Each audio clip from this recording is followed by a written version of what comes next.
Stan Jabalisco here, proprietor and operator of amateur radio station W1, GV Whiskey, 1 Good Vibrations. A viewer has asked me some antenna-related questions in an email, and there are several of these questions, and I've been debating whether I should answer him by email or answer him by video because they seem to be general questions that might interest a lot of viewers. So I'm going to make a little video about it. And rather than make technical drawings, which probably wouldn't serve much of a purpose other than to give me some practice using the Camtasia program on my Surface Pro 2, some frustrating practice, and the frustration would doubtless show through, I'm just going to read some of these more or less read verbatim off of the email and then try my best to answer the question or questions.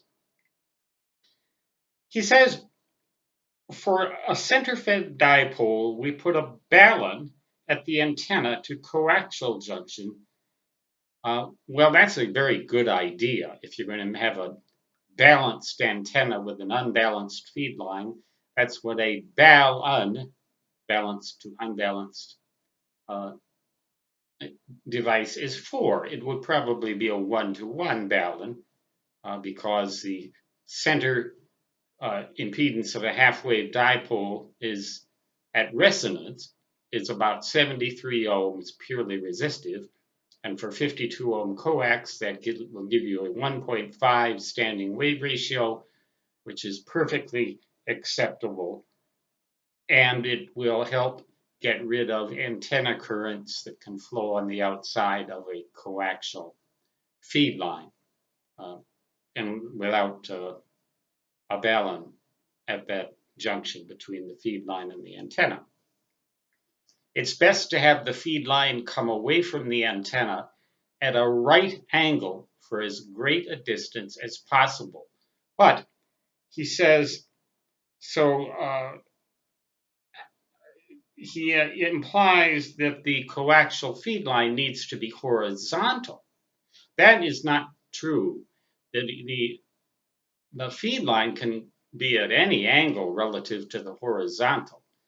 It just has to be at a 90-degree angle relative to the antenna, which should ideally be horizontal. So you can see that a horizontal antenna, say running east and west, horizontal dipole, the coaxial feed line could go straight down, it could go straight south, it could go straight north, or even if you like to operate your station in balloons, helicopters, tall trees, or other such bizarre locations, you could have the feed line go straight up from the dipole.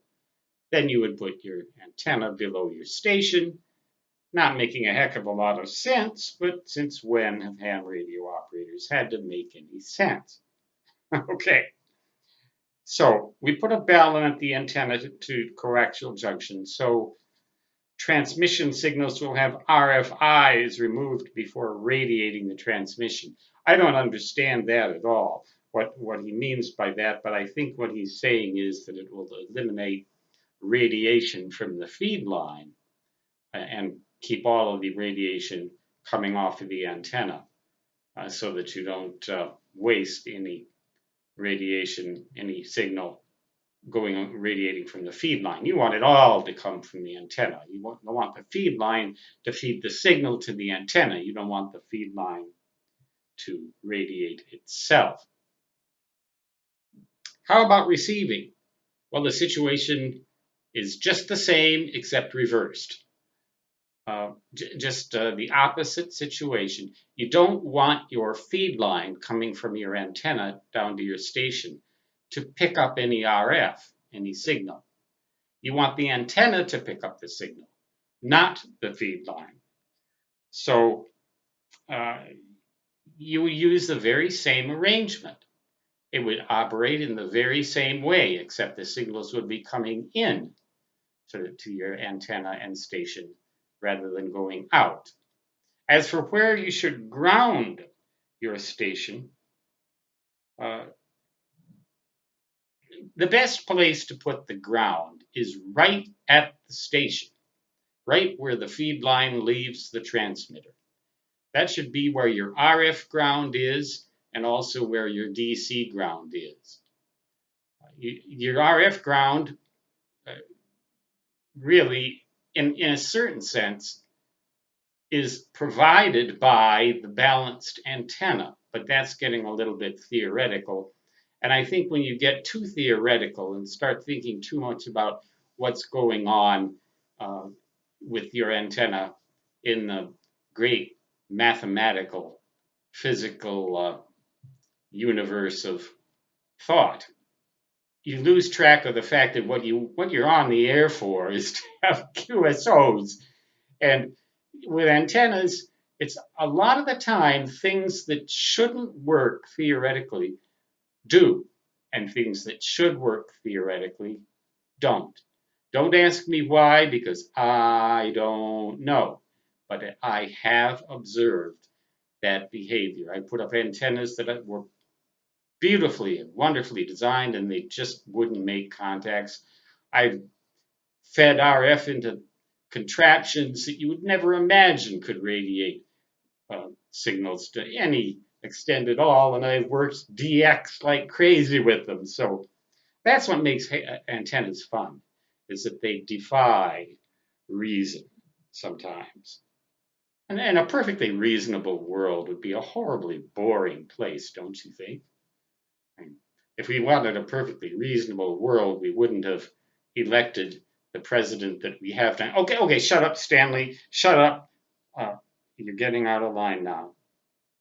Uh, as for your antenna, it does not have to be a straight line half wave wire antenna.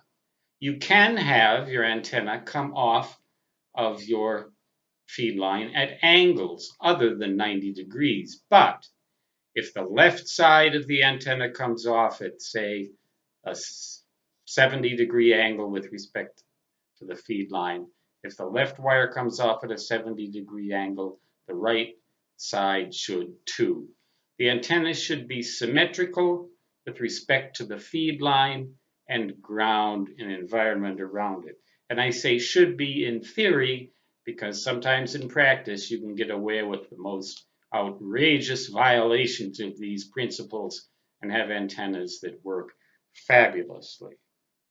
And that comes to the conclusion of his series of questions.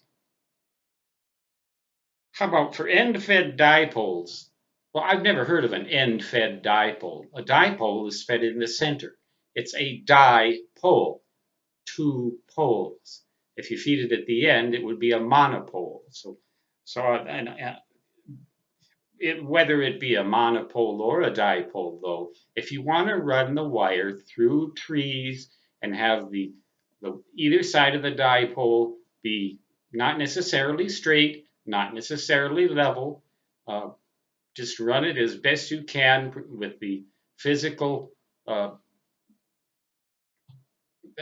blessings that you've been given by the good Lord, like 10 acres with 100-foot tall trees and nobody living within a mile of you and no electrical power lines, no high tension lines with it even in the same county. If you want to do that, great, run the wires all over the place.